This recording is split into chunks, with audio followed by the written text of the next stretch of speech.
Welcome back, MTG Joe here. Today we're going to be doing a standalone deck tech for a deck that has been absolutely busted, that I've been playing for a lot of the weekend.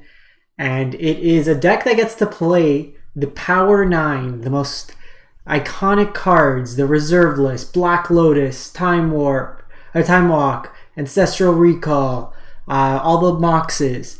And we get that with the card Oracle of the Alpha, which lets us play this on MTG Arena.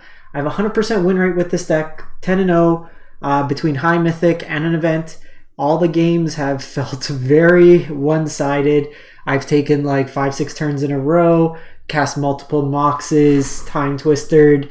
It's been insane, the deck. So Oracle of the Alpha is a card that's been introduced to Alchemy. So it's Alchemy and Historic Legal. There's the folks that are like Alchemy, rah, rah, rah, rah. This card is fun, and it introduces like I would never think I'd be able to play Black Lotus. Well, I got to, and it was sweet.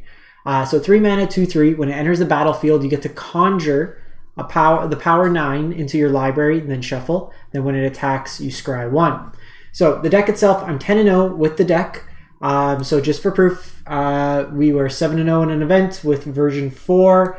Versions 1 through 3, I don't know why Untapped is saying I had on draw versus on the play, but we're 3-0, so 10-0 across various versions. I'll show you version 5, which is the most up-to-date version of the deck if you want to jam it, and I'll explain all the lines and everything like that. This is a best of one deck. You can add a sideboard if you'd like. If you have any questions of what you want to include in the sideboard, let me know in the comments, and you can play that there. But porting over to Arena, I will share with you version 5. This is where I'm at with the deck after playing a bunch of games. So it is a blue-white kind of control combo shell, and we're starting off with 3 Oracles of the Alpha.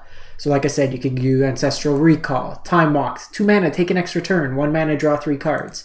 Time Twister, each player shuffles their hand and graveyard into the library, draw 7 cards. Well, if you have Moxes out, a whole bunch of stuff, you kind of go crazy. Black Lotus, this card might be worth like $3. And then all the Moxes. So the Moxes themselves aren't great hits. Like honestly, the cards I want to see the most when I hit this is Ancestral Recall, Time Walk, or Time Twister. So what we're really trying to do with this deck is reduce the cost and find our power from our deck with Discover the Formula. So it is a 6 mana, you get to seek 3 non-land permanents, and then they go into your hand, and then they get a reduced cost of 1. So you keep kind of finding those cheap cards. You cast them, then Time Twister shuffles them back into your library, including the Discover the Formulas, and you kind of just keep looping these cards and keep finding them and finding them and finding them. You also have Siphoner, which is basically kind of like a Snapcaster Mage adjacent card that comes into play and you get to return. So like there's been multiple times where I've Siphonered because I had no spells in hand for 2 mana. I got Time Walk back, I cast Time Walk, I auto-borrowed the Siphoner back to my hand, or found a way to get it back to my hand. When it dies, it goes back into your library so you can get copies. At one point, I had like 4 or 5 turns in a row. I got Regrowth off a Key to the Archive. I had Time Walk, so where's Regrowth? Regrowth to return back powers. So there's a lot of ways to just loop and abuse these effects. So that's kind of like the combo element of the deck. There's also the kind of ramp element. So Teferi, who slows the sunset, is a very powerful card in this deck for a number of reasons. The meta in best of 1 is very aggressive. The 2 life a turn, especially against like Anvil decks or stuff like that, is really impactful. But this also pretty much pays for itself for free if you have Key to the Archive out, or it just lets you kind of ramp up ahead, untap lands, get some value that way there. It also lets you kind of untap your Mox. It lets you do really crazy turns when you do like Discover the Formula, and then stuff's really cheap, and then you're kind of powering through that. Now kind of the other elements of the deck. Fragment Reality, 2 of. I was playing some Fading Hopes, but Fading Hope was kind of slow, and I honestly just wanted more copies of Siphoner, and I also added Kaleem, 3 in there. So your early interaction, you have some Fragment Realities, you have some Kaleems that can tap down and also replenish themselves. So it kind of functions in the same way as Fading Hope does in terms of being a tempo play, but this replaces itself and is also an uncounterable threat later in the game. Then you have Fateful Absence's removal, Undersimplify. between Undersimplify and Make Disappear, it's been a decision.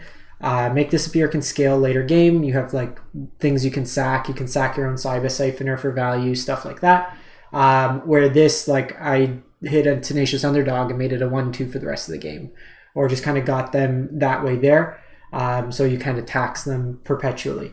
The biggest card in the deck is Divine Purge. There's a lot of low to the ground aggro decks, and Anvil, this just hits them really hard. Mono red, Anvil, any of the life gain combos, Cover Ready Revels, even like Esper, this hits them pretty hard. And it plays really nicely because you can also exile your own Oracle of the Alpha and then cast it again and get another set of power into your deck. So you can just keep like sneaking in power into your deck that way there. A new card, so I want to try out Witness the Future over the Seek 2 Divination card, because this shuffles into your library. So the thing is, I really just want to shuffle power back in. I just want to keep taking all the turns. I want to keep drawing 7 cards. I want to keep drawing 3 cards, like just doing stupid stuff. So it's another card that's pretty useful in that regard. Then we have a couple copies of the Wandering Emperor. Plays really nicely with Teferi because you can tap down. It's a life gain threat. It's another thing you can do at instant speed. Especially if you can reduce its cost with Discover the Formula. And then lastly, Herald of Vengeance. I was playing between 1 and 2 of these. Because you have threats like Planeswalkers and stuff, it doesn't come down that turn. Mono Red's playing Traumatic Prank, which actually hits you pretty hard, because then you have a 4/5 that you can't really kill on your own side, and 4 damage in the air and then reoccurring 1 damage to yourself is kind of bad. I got hit by that once, but thankfully I was able to grind it out. But that's kind of a concern. So I went with that. I like the Kaliman here. So this is kind of where I would go. So the lines of play, I would generally, if you can, I'd keep pretty much any hands with a Divine Purge in the opener. And then depending on how aggressive the opponent is, Teferi can usually soak up some damage. So I usually drop Teferi first and then the Key to the Archive, but it really depends on the matter of pressure of your opponents. The untap here, you generate some more mana. Either way, you kind of pay for itself, and you get a reduced cost in whichever order you cast these. Remember, this gets cost reduced if you have no instants or sorceries in your hand, so it's only 2 mana. And when it dies, it goes back to your library. So being proactive in terms of blocking with it when you want to rebuy. Most common, my target for it is Discover the Formula. Unless, like, you can take extra turns, but you really just want to keep refilling your hand, making things cheaper, because when they go in the graveyard, you're going to shuffle them back, and you draw them, and they still keep that cost reduction. So it's definitely something to check out there. But this deck's been nutty. I have a little bit of the gameplay right now up.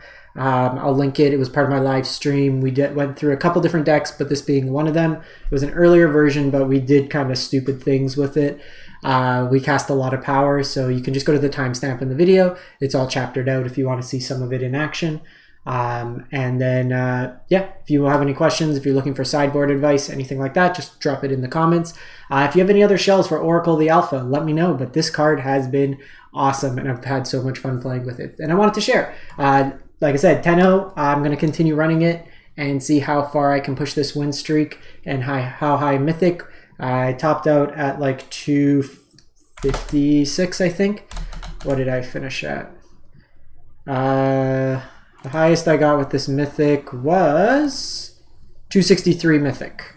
So almost top 250 Mythic with this deck, and then 7-0 in the event as well.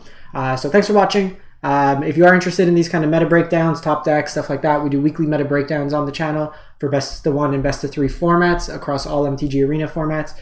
We use stats from Untapped GG to see statistically what is the best performing deck for each format. Those come out weekly, so you can always check that out on my channel. We have playlists, stuff like that. In any case, thanks for watching. Hope you have a great one, and stay safe out there.